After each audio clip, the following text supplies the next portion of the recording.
ఆ తెలియని వెలితిని కేవలం దైవత్వం మాత్రమే భర్తీ చేయగలదు అనిపిస్తుంది.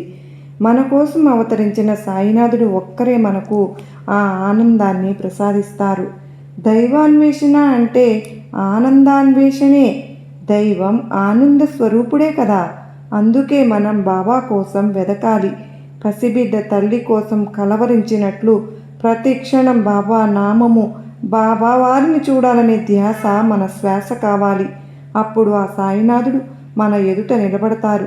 మన పాపాలు తొలగించి శరీరానికి మనసుకు కూడా ఆనందాన్ని, ఆరోగ్యాన్ని, అద్భుతమైన శాంతిని ప్రసాదిస్తారు.